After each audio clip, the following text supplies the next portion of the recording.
Some of the more common tech support calls we receive at American Autowire involve fuel gauge readings. There are several checks you can make with or without a multimeter to verify your gauge and wiring are good before you buy a replacement sending unit or gauge. First, you'll need a multimeter set to the ohm setting.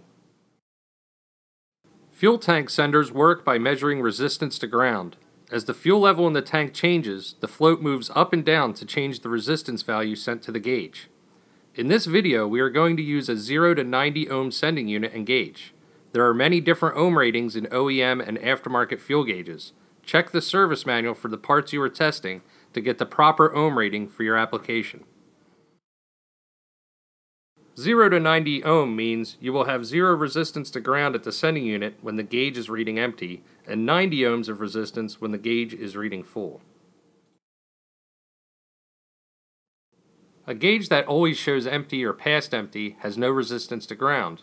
This could mean the sending unit wire is touching ground. A gauge receiving infinite resistance will read past full. This means there is a break in the wire or potentially a problem with the sending unit or gauge. If you connect your sending unit signal wire to ground, the needle should move instantly to empty because it has 0 resistance. The hardest part of checking any fuel gauge problem can be getting access to the sending unit, but once that is out of the way, it only takes a few minutes to find your answer. These tests should be done after you verify the gauge has power. The first test will require you to have an idea of how much fuel might be in the tank. Let's say you know the tank is half full. Remove the sender wire from the gauge and check it for ohms using your multimeter. On a 0 to 90 ohm sending unit, the reading with your meter should read around 45 ohms. Use your best judgment to determine if the ohm reading is within an acceptable range based on your estimate of fuel in the tank. For a gauge that always reads empty, a good check is to disconnect the sending unit wire from the back of the gauge.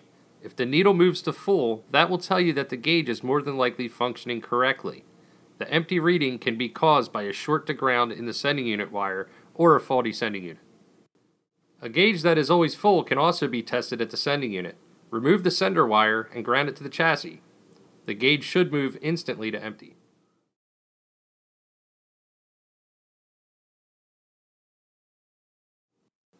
You can double check this at the gauge by using a test wire to jump the sender connection directly to ground. This will let you know if you have a break in the sending unit wire or a bad connection at the sending unit itself. Thanks for watching. Be sure to subscribe to us on YouTube and like and follow us on Facebook and Twitter.